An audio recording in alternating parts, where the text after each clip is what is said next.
اللہ کا بندہ جب غیر کے آستانے پر جاتا ہے نا، اللہ تعالیٰ کو ایسے غیرت آتی ہے، میرے بندے بتا تو صحیح کیا چیز تھی جو تجھے میں نے نہیں دی، جو میرے پاس نہیں تھی اور اس کے پاس تھی، کیا چیز تھی؟ اور اللہ کو جو سب سے زیادہ گناہوں میں سب سے زیادہ جو گناہ ناپسند ہے، سب سے زیادہ وہ گناہ ہے جسے ہم شرک کہتے ہیں۔ اللہ نے قرآن پاک میں اسے ظلم عظیم کہا ہے، ان الشرک لظلم عظیم۔ یہ جو شرک ہے یہ بہت بڑا گناہ ہے، بہت بڑا ظلم ہے۔ ظلم کا مطلب یہ ہوتا ہے کہ ایک چیز ایسی جگہ رکھو جو اس کے رکھنے کی جگہ نہ ہو۔ مثال کے طور پر کوئی شخص سرما پلیٹ میں رکھ لے، سرما پلیٹ میں رکھ لے، ہم کہیں گے یہ ظلم ہے، پلیٹ سرمے کے لیے بنی نہیں، یہاں پلیٹ میں سرما رکھا ہوا ہے، اوپر پنکھا چلا دیا آپ نے، ہوا آئی، سارا سرما اڑ کے سب کے منہ کالے ہو جائیں گے، یہ تو ظلم ہے۔ سرما پلیٹ کے لیے نہیں بنا، اس کے لیے الگ سے ایک سرمے دانی آتی، ہر چیز کے لیے الگ معاملہ ہے۔ تو یہ جو ماتھا بنایا اللہ نے، یہ ایرے غیرے نتھو خیرے ہر جگہ جھکانے کے لیے نہیں، اپنے در پہ جھکانے کے لیے اللہ نے یہ عزت اسی لیے دی ہے۔ دیکھیے ایک مرغی کا بچہ ایک بچی نے لیا، اس کے والد نے لا کر دیا، 10 روپے میں چوزا لیا، اس کو پالا پوسا بڑا کیا، وہ مرغی تھی، اس کو دانہ ڈالتی رہی، پانی پلاتی رہی، دڑبا بنایا، سردی گرمی سے بچاتی رہی، کتے بلے سے بچاتی رہی۔ جب وہ مرغی جوان ہو گئی، بڑی ہو گئی، تو ایک دن وہ بچی باہر گلی میں بیٹھی مرغی کو پکڑ کے مار رہی تھی۔ ایک مولوی صاحب وہاں سے گزرے، انہوں نے پوچھا بیٹا یہ تو مرغی کو کیوں مار رہی؟ تو بے زبان مرغی ہے، اس کو کیوں مار رہی؟ اس نے کہا مولوی صاحب کیا بتاؤں، یہ اتنی چھوٹی سی تھی، میرے ابو لائے تھے، جب سے میں اسے دانہ کھلا رہی ہوں اور ہر طرح سے اس کی حفاظت کرتی ہوں، اور اس لیے کرتی ہوں میں نے سوچا تھا جب یہ بڑی ہوگی انڈا دے گی، ہم انڈے کھائیں گے۔ تو پھر مولوی صاحب نے پوچھا پھر؟ بولے اب یہ بڑی ہو گئی ہے، دانہ اب بھی میں ڈالتی ہوں، پانی اب بھی میں پلاتی ہوں، کتے بلے سے اب بھی میں اسے بچاتی ہوں، لیکن اب جب اس کو انڈا زور کرتا ہے یہ پڑوسیوں کے گھر میں انڈا دے آتی۔ بچی کو بھی یہ برداشت نہیں ہوتا کہ جس مرغی کو دانہ میں ڈالوں وہ انڈا پڑوسیوں کے گھر میں کیوں دے۔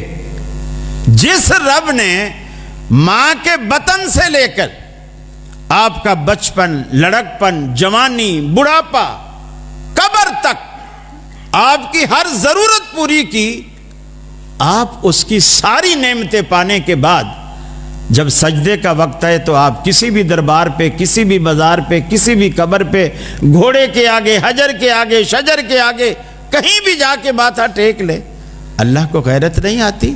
اللہ کو غیرت آتی۔ اللہ ہم سے کہیں زیادہ غیرت والا ہے، کہیں زیادہ۔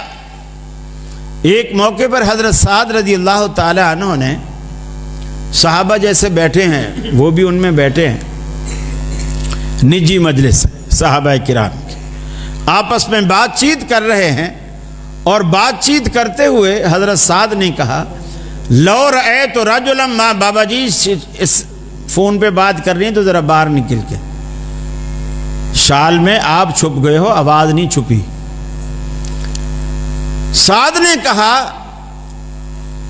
لو رأیت رجلا ما امراتی لأضربہ بالسیف، اگر میں، یعنی انہوں نے اپنی غیرت کا اظہار کیا، اگر میں اپنی بیوی کے ساتھ کسی شخص کو دیکھ لوں تو میں تلوار سے اس کا سر قلم کر دوں۔ کسی دوسرے صحابی نے رسول اللہ صلی اللہ علیہ وسلم کو جا کر کے یہ شکایت لگا دی کہ سعد کو دیکھو وہ قانون کو ہاتھ میں لینا چاہتا ہے، وہ اس طرح کہہ رہا تھا. نبی رحمت نے جب یہ بات سنی، بجائے سعد کو بلا کر ناراضگی کا اظہار کرنے کے، آپ نے خوش ہو کر فرمایا انظروا الی غیرت سعد. آپ نے فرمایا اے صحابہ میرے سعد کی غیرت کو دیکھو کتنا غیرت والا ہے. یہ جملہ کہہ کر پھر فرمایا انا اغیر من غیرت سعد، میں سعد سے بھی زیادہ غیرت والا ہوں. آپ نے فرمایا میں سعد سے بھی زیادہ غیرت والا ہوں. پھر فرمایا واللہ، اللہ کی قسم، واللہ اغیر منی، اللہ تو مجھ سے بھی زیادہ غیرت والا ہے. یہ اسلام مذہبی غیرت مندوں کا ہے، بے غیرتی کا اس کے اندر کوئی کام نہیں. غیرت والوں کا مذہب ہے یہ. اللہ بھی غیرت والا، رسول بھی غیرت والا، اور ان دونوں کو ماننے والے بھی غیرت والے. نہ مسلمان بے غیرت ہوتا ہے اور نہ بے غیرتی کو پسند کرتا ہے، نہ قبول کرتا ہے، نہ برداشت کرتا ہے. یہ اللہ تعالیٰ نے مسلمانوں کو ایک الگ صفت اور خوبی، وصف عطا کیا ہے غیرت مندی کا. ورنہ آپ یورپ سائیڈ پر چلے جائیں، یہ غیرت نام کی کوئی چیز نہیں، آپ کو ڈھونڈنے سے نہیں ملے گی. ابھی آدمی آئے اور وہ دیکھے کہ اس کے گھر کے اندر سے کوئی دوسرا آدمی نکلا ہے جو نہ اس کا رشتہ دار ہے، نہ اس کا بھائی ہے، نہ واقف کار ہے، نکلا ہے اور اندر اکیلے اس کی بیوی تھی. اب وہ گھر میں آئے گا، بیوی سے یہ بھی نہیں پوچھے گا کہ یہ کون تھا. یہ چلتا ہے. یہ آزاد، وہ اسے کہتے ہیں کہ ہم ماڈرن ہیں، ہم آزاد خیال ہیں. اسلام اسے بے غیرتی کہتا ہے. تو شرک جو ہے یہ غیرت کے خلاف ہے، غیرت کے بالکل خلاف. کہ آدمی کھائے اللہ کا، پیے اللہ کا، پہنے اللہ کا اور شکر ادا کرے غیر کا. آپ کا سگا بیٹا آپ کا اگر اسکول سے واپس آنے کے بعد راستے میں سڑک پر کھڑا ہو اور ہر آنے والے سے کہے انکل 1 روپیہ دے دو، انکل 1 روپیہ دے دو، یا اردو میڈیم کا ہے تو بولے چاچا 1 روپیہ دیتا جا، چاچا 1 روپیہ دیتا جا. آپ بھی وہیں سے گزرو اور آپ کی نظر پڑ جائے کہ یہ تو میرا بیٹا ہے، تو ایمانداری سے بتائیے آپ کے چہرے پہ کتنی رونق آئے گی. آپ بولو گے میرا بیٹا ابھی سے کمانے لگ گیا. خوش ہو گے آپ خوش نہیں ہو. آپ کہو گے، بلکہ اس وقت پکڑ کے لاؤ گے، وہیں سے مارتے ہوئے گھر لاؤ گے کہ تجھے کم وقت کس چیز کی کمی تھی. بستہ میں نے لا کے دیا، کتابیں میں لا کے دیتا ہوں، فیس تیرے اسکول کی میں بھرتا ہوں، تمہاری پڑھائی کی خاطر میں محنت مزدوری کرتا ہوں، تو پھر بھی لوگوں سے بھیک مانگ رہا ہے، تو میری ناک کٹوا رہا ہے. اللہ کا بندہ جب غیر کے آستانے پر جاتا ہے نا، اللہ تعالیٰ کو ایسے غیرت آتی ہے.